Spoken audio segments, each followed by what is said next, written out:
Bonjour à tous, je suis heureux de vous retrouver pour cette nouvelle vidéo. Et là, je suis assez content parce que là, on va faire un petit débriefing sur ce petit moteur d'origine préparée. Les caractéristiques, donc c'est une culasse Poligny de 38 mm avec un squish de 0,7 et un taux de compression avoisinant les 14. On a un haut moteur parfaitement d'origine qui est assez bridé. Au niveau du cylindre, on est à 166 à l'échappement et à l'admission 125. Donc là, l'idée, c'est de venir gratter l'échappement jusqu'à 175. Donc, ensuite, on a un carter usiné dans la masse avec clapet. On va parler de l'embase. Donc, cette embase du cylindre est vraiment très petite.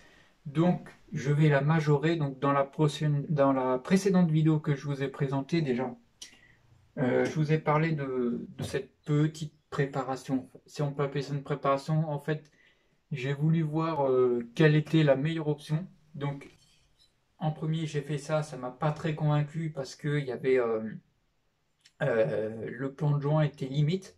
Voilà. Et finalement, je me suis reporté sur ça. Donc, tout simplement, je prends le conduit d'origine et je l'élargis uniquement sur les côtés. Et ça donne une embase beaucoup plus large qu'à l'origine. Voilà.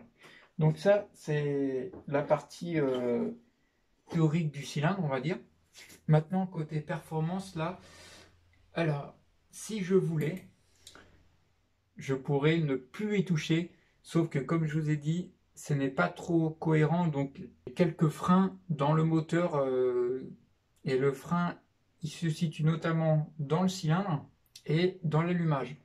Donc déjà, ce qu'on va faire, c'est qu'on va démonter déjà le haut du moteur, je vais contrôler toutes les pièces, et ensuite on va préparer le cylindre. Voilà, on va préparer l'embase plus l'échappement. Et bah, c'est parti, j'ai envie de te dire. Et voilà. Bon. Hop. Alors, je vérifie s'il n'y a pas d'impact. Donc, il n'y a pas d'impact, donc c'est super. Qu'il est collé à la pâte à joint, ça fait un peu de mal. Voilà, les transferts d'origine, ils sont vraiment petits. Donc, l'idée, c'est de venir totalement les casser sur les côtés pour les agrandir vraiment pour avoir une surface assez large.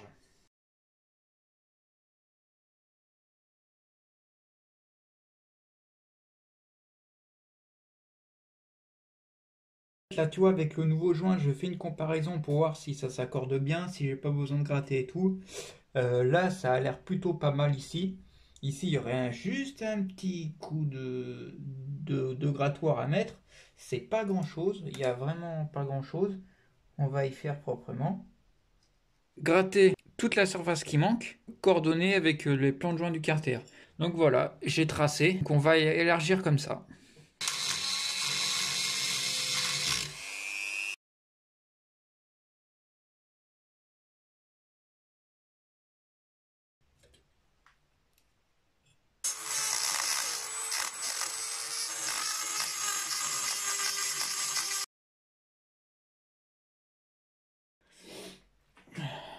Déjà, tu vois, là, j'ai pas mal travaillé ici.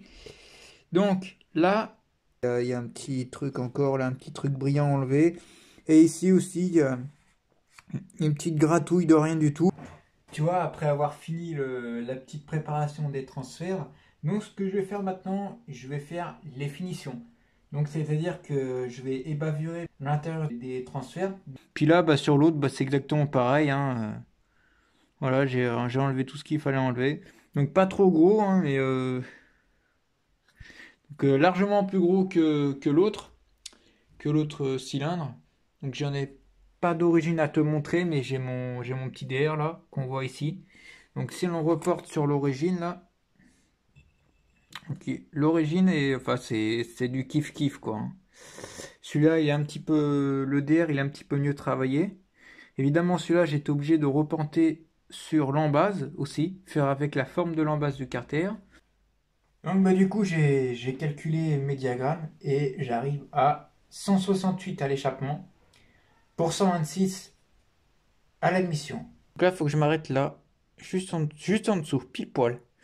Donc ça fait un sacré travail déjà. Mais voilà, je vais prendre mon temps et puis ça va se faire. J'ai protégé l'intérieur avec du scotch pour éviter que la fraise dérape.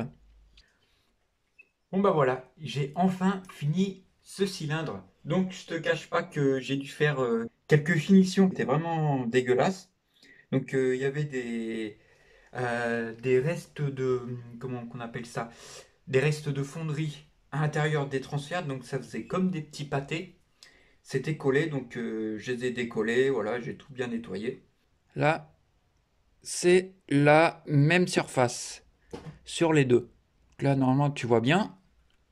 Je suis à 182 à l'échappement et je suis à 126 à l'admission. Donc c'est vraiment le maximum du maximum, même si j'aurais voulu 175. La petite erreur que j'ai fait, c'est que vu que c'est un piston bombé, c'est vraiment pas facile quand tu traces le trait à l'intérieur pour faire tes mesures.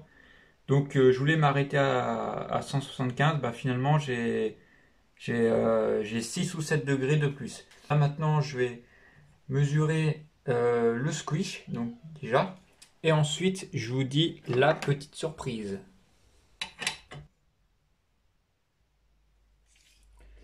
Il n'y a pas grand chose. Et ben maintenant il n'y a plus qu'à serrer le moteur. J'aurai exactement les mêmes paramètres, sauf l'embase et l'échappement qui changent. Là j'ai fait un premier serrage, je vais attendre que ça se tasse un peu. Ensuite, je vais en faire un deuxième un peu plus fort. Donc voilà le moteur fini. Alors, je te cache pas que c'est le gros merdier derrière, mais faut pas regarder ça, hein. Je ferai le ménage tout à l'heure. Alors, là, c'est pas fini puisque je vais te présenter une petite pièce sympathique qui, je pense, pourrait faire grand bien à mon moteur parce que tout simplement, bah, je vais dire ce que j'ai acheté. J'ai acheté un volant magnétique Pinasco qui fait 600 grammes. Celui-là, il en fait à peu près 1 kg, voire 1 kg 2. Donc, bah, là, il y a une plus grosse masse, donc le moteur, il peine un peu au démarrage. Donc là, bah, je vais te le présenter ça tout de suite. Donc, je vais faire un petit coup de ménage, n'est-ce pas? Et puis, je te présente ça tout de suite. Nous avons tout simplement un magnifique volant Pinasco. Voilà, regarde. Donc, c'est sur le même principe qu'un volant d'origine, mais apparemment, celui-là a été amélioré. Donc on va le faire tout de suite devant vos yeux ébahis.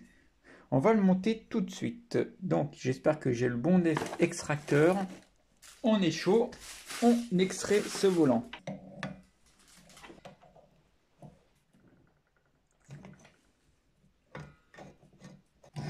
Voilà. Alors, est-ce qu'il y a quelque chose d'anormal? Le joint SPI est bien en place. L'allumage aussi. La clavette aussi. Il n'y a pas de fuite. Donc là, ça a l'air d'être pas mal. On dirait qu'il est plus épais, le volant d'origine. Bien plus épais, ça se voit à l'œil. Déjà, regarde. T'as vu l'épaisseur, donc je pense que ça doit être comme ça qu'il gagne. Je sais pas si c'est avec ça, mais dans tous les cas, il y a une sacrée différence de poids, hein. Donc ça devrait gagner en accélération, en reprise, et peut-être même en vitesse, parce que là c'est vraiment. Donc là c'est parti, on emmanche le. Ah mais ça se voit qu'il est super léger quoi. C'est.